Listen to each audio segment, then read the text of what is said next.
Hello అండి, welcome to our channel. ఈరోజు వీడియోలో వచ్చేసి చాకో చిప్స్ బిస్కెట్స్ అండి. వీటికి కూడా చాలా పేర్లు ఉంటాయి అన్నమాట. చాక్లెట్ బిస్కెట్స్ అంటారు, చాకో చిప్స్ బిస్కెట్స్ అంటారు, కుకీస్ అంటారు, చాకో చిప్ కుకీస్ అని చాలా రకాలు అంటారు. టేస్ట్ అయితే నార్మల్గా ఉండదండి, అంత బాగుంటుంది. One of the my favourite అన్నమాట ఈ కుకీస్. చాలా బాగుంటాయండి బిస్కెట్స్. ఖచ్చితంగా ట్రై చేయాల్సిన రెసిపీ ఇదైతే. కిడ్స్ మోస్ట్ ఫేవరెట్ అన్నమాట. ఒక్కసారి ఇవి చేసి పెట్టారు అంటే మళ్ళీ మళ్ళీ అడుగుతారు, అంత టేస్టీగా ఉంటాయి. ఎక్కడ వీడియోని స్కిప్ చేయకుండా ఫుల్గా చూడండి, అప్పుడే మీకు పూర్తిగా అర్థమవుతుంది. ఫస్ట్ మనకి దానికోసం బటర్ని అయితే ఇలాగ తీసుకోవాలండి. అంటే ఫ్రిడ్జ్లో నుంచి ఒక 1 అవర్ ముందుగా తీసేసుకున్నామంటే కొంచెం మెత్తగా అవుతుంది కదా, సాఫ్ట్గా. అప్పుడు అలాగా తీసుకోవాలన్నమాట. దాన్ని ఒక 50 గ్రామ్స్ తీసుకున్నానండి. అంటే మీకు క్వాంటిటీని బట్టి అనమాట. ఎక్కువ కావాలంటే డబల్ చేసుకోండి. 50 గ్రామ్స్ బటర్ తీసుకోవాలి. దాన్ని ఇలాగ మనమైతే బీటర్తో బీట్ చేసుకోవాలండి. బీటర్ లేదు అంటే విస్కర్తో కూడా చేసుకోవచ్చు. అలాగే ఈ వెన్నని కరిగించి కూడా తీసుకోవచ్చండి. అంటే బీటర్ లేనప్పుడు కరిగించి వెన్నని దాన్ని కూడా మనము యూస్ చేసుకోవచ్చు. అలాగే దీంట్లో షుగర్ కూడా యూస్ చేయమండి. మనము బ్రౌన్ షుగర్ యూస్ చేసి చేస్తాము. చాలా బాగుంటాయి కుకీస్ అయితే. అలాగే కిడ్స్కి అయితే చాలా ఫేవరెట్ అండి ఈ కుకీస్. ఒక్కసారి ట్రై చేసి అయితే మీకు ఇంట్లో పెట్టండి అనమాట. నెక్స్ట్ మనం చెప్పాను కదా, బ్రౌన్ షుగర్ అండి. 1 కప్ మైదా తీసుకుంటే 3/4 కప్పు బ్రౌన్ షుగర్ తీసుకోవాలి. 1 కప్కి 1 కప్పు షుగర్ తీసుకున్నాము అంటే మనకి స్వీట్నెస్ చాలా ఎక్కువైపోద్దండి కుకీస్ కాబట్టి. సో కొంచెం తక్కువగానే తీసుకోండి. నెక్స్ట్ ఆ షుగర్ వేసిన తర్వాత కూడా మనము బాగా బీట్ చేసుకోవాలి. బీటర్ లేని వాళ్ళు విస్కర్తోనే నార్మల్గానే బాగా విస్క్ చేసుకోవచ్చండి. కానీ బీటర్తో చేస్తే ఏంటంటే కొంచెం ఫ్లఫీగా చాలా బాగుంటుంది టేస్ట్ అనేది. అదే డిఫరెన్స్ అండి, కేక్స్ అయినా కానీ నార్మల్గా చేసేదానికి బీటర్తో చేసేదానికి. నెక్స్ట్ 1 ఎగ్ తీసుకోవాలండి. 1 ఎగ్ని ఫుల్ ఎగ్ అనమాట. ఫుల్ ఎగ్ వేసేసుకోవాలి. ఎగ్లెస్ చాకో చిప్స్ కూడా నేను ఇంకోసారి చూపిస్తానండి. కానీ ఎగ్ ఎగ్తో చేసేది చాలా బాగుంటాయి అన్నమాట.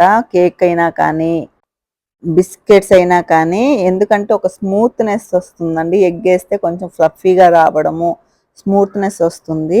సో అవి ఎగ్లెస్లో రాదనమాట. ఎగ్ తినే వాళ్ళు హ్యాపీగా చేసుకుని ఇలాగా మనం తినేసేయొచ్చండి. లేదు ఎగ్ తినరు, ఎగ్లెస్ కావాలి అన్న వాళ్ళు ఇంకోసారి రెసిపీ అయితే నేను పోస్ట్ చేస్తానండి, ఎగ్లెస్ కూడాను.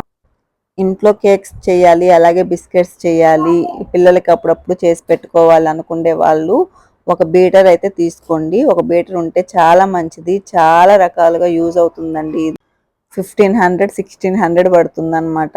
కానీ చాలా యూజ్ అవుతుంది బీటర్ ఉంటే. కేక్స్ కూడా చేసుకోవచ్చండి ఇంట్లోనే. చాలా కష్టం అనుకుంటారు కానీ చాలా ఈజీగా చేసేసుకోవచ్చు. నెక్స్ట్ ఇది vanilla essence. 1 teaspoon vanilla essence వేస్తున్నానండి. ఎగ్ వేయకపోతే అవసరం లేదు, ఎగ్ వేసాం కాబట్టి వెనిలా ఎసెన్స్ అనేది కంపల్సరీ వేయాలి. స్మెల్ లాంటిది ఏమి రాకుండా టేస్ట్ అనేది చాలా బాగుంటుంది. నెక్స్ట్ దీన్ని కూడా మొత్తం మనము బీటర్ సాయంతో బాగా బీట్ చేసుకోవాలి. చూస్తున్నారు కదా ఇలాగా. నెక్స్ట్ 1 కప్ మైదా చెప్పాను కదండి, 1 కప్ ఇలాగా మైదా తీసుకోవాలి. నెక్స్ట్ దాంట్లోనే మనము బేకింగ్ సోడా వేయాలండి. 1 టీ స్పూన్. బేకింగ్ పౌడర్ ఏం అవసరం లేదు. బేకింగ్ సోడా కూడా కొంతమంది వేసుకోరు, కానీ బేకింగ్ సోడా వేసాము అంటే కొంచెం పొంగి ఇంకా చాలా బాగుంటుంది. స్మూత్గా బిస్కెట్స్ అనేవి గట్టిగా లేకుండా. ఈ బిస్కెట్స్ అనేవి మామూలుగా మనం తింటూ ఉంటాం కదా, రాగి బిస్కెట్స్, సాల్ట్ బిస్కెట్స్, అట్లాగా కొంచెం గట్టిగా అలా ఉండవండి. ఈ బిస్కెట్స్ స్మూత్గా మనం కేక్స్ తింటాం కదా, కొంచెం లోపల స్పాంజీగా చాకో చిప్స్ తగులుతూ చాలా టేస్టీగా ఉంటాయి. నెక్స్ట్ ఇలాగా స్పాచులాతో మనం పిండి మొత్తాన్ని బాగా మిక్స్ చేసేసుకున్న తర్వాత కింగ్ ఇంగ్రీడియంట్ అండి ఇదంటే చాక్లెట్ చిప్స్. ఇవే మెయిన్ మనకి ఈ చాక్లెట్స్లో టేస్ట్ ఇంక్రీజ్ చేసేది. సో దానికోసం మనకి మీకు ఎన్ని నచ్చితే అన్ని అయితే వేసుకోవచ్చండి. కొంచెం ఎక్కువ వేసుకుంటే చాలా బాగుంటాయి టేస్ట్ అయితే. పిల్లలకు కూడా ఈ ఫ్లేవర్ చాలా నచ్చుతుంది కాబట్టి చాక్లెట్ ఫ్లేవరు చాలా బాగుంటాయి. కుకీస్లో అంతా బెస్ట్ కుకీస్ అంటే ఇవేనండి. అంత టేస్టీగా ఉంటాయి. కాస్ట్ కూడా చాలా ఎక్కువ ఉంటాయి. అలాగే 10 to 15 డేస్ మనకి ఎయిర్ టైట్ బాక్స్లో వేసుకుంటే స్టోర్ కూడా ఉంటాయి ఫ్రెష్గా. తినేటప్పుడు క్రంచీగా, అలాగే లోపల స్మూత్గా చాలా బాగుంటాయి టేస్ట్. అలాగే వీడియో నచ్చితే లైక్ చేయండి, షేర్ చేయండి అండ్ సబ్స్క్రైబ్ కూడా చేసుకోండి. మీరు ట్రై చేసి ఎలా వచ్చిందో నాకైతే ఖచ్చితంగా ఒక కామెంట్ అయితే చేయండి. నెక్స్ట్ ఇలాగా బేకింగ్ ట్రే ఒకటి తీసుకున్నానండి. దాంట్లో బటర్ పేపర్ వేశాను. నెక్స్ట్ మనం ఐస్ క్రీమ్ తీసుకునేది ఉంటుంది కదా, దాంతో అయితే ఒక్కొక్క స్కూప్ ఇలా తీసి వేస్తున్నాను నేను. ఇది లేదు అంటే నార్మల్ గరిట్లు ఉంటాయి కదండి, పెద్ద గరిట్లు మనం నార్మల్గా సాంబార్ వీటిలో యూస్ చేసుకుంటాము. ఆ గరిటతో అయినా 1 గరిట ఇలాగా తీసుకొని వేసుకోవచ్చు. మరీ లిక్విడ్ లాగా ఉండకూడదు, మరీ గట్టిగా ఉండకూడదండి. చూస్తున్నారు కదా మనకి బ్యాటర్న్ అనేది ఇలా ఉండాలి. మీకు ఏమైనా కొంచెం లూజ్ బ్యాటర్న్ అయింది అంటే ఇంకొంచెం పిండి వేసుకోండి, ఏం పర్వాలేదు. నెక్స్ట్ వాటిని అయితే డీప్ ఫ్రిడ్జ్ లో పెట్టాలండి. నేనైతే డీప్ ఫ్రిడ్జ్ లో ఒక 1 అవర్ పాటు ఉంచాను. మీకు టైం ఉంటే 2-3 అవర్స్ ఉంచినా కానీ చాలా బాగుంటాయండి. నేను ఒక 1 అవర్ అయితే ఉంచేసి తీసేసాను. అలాగే ఇప్పుడు ఓవెన్ లో 180°C దగ్గర 30 మినిట్స్ బేక్ చేశానండి. ఇంత పర్ఫెక్ట్ గా అయితే మనకి బేక్ అయిపోతాయి. సేమ్ గ్యాస్ మీద కూడా 10 మినిట్స్ ప్రీ హీట్ చేసుకొని మన సిమ్ లో ఉంచుకొని 30 మినిట్స్ బేక్ చేసుకుంటే ఇలానే వస్తాయండి. చాలా టేస్టీగా ఉంటాయి.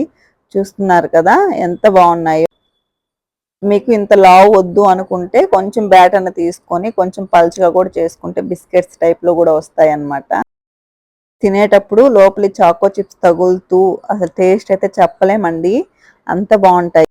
అలాగే సెల్లింగ్ పర్పస్ కూడా యూస్ చేసుకోవచ్చండి. చాక్లెట్స్ ప్రిపేర్ చేసేవాళ్ళు, అలాగే కేక్స్ ప్రిపేర్ చేసి ఇంట్లో సెల్ చేస్తారు కదా, వాళ్ళు one of the best recipe అనమాట. వన్స్ కస్టమర్ తీసుకొని తిన్నారు అంటే నెక్స్ట్ మళ్ళీ ఇవ్వకుండా ఉండరు ఆర్డరు, అంత టేస్టీగా ఉంటాయి. అలాగే ఈ బిస్కెట్ ఈచ్ వచ్చేసి 20 రూపీస్ దాకా ఉంటుందండి, చాలా కాస్ట్ ఎక్కువ. అలాగే వీడియో చూసి వదిలేయకుండా ఖచ్చితంగా ఒక లైక్ అయితే ఇవ్వండి.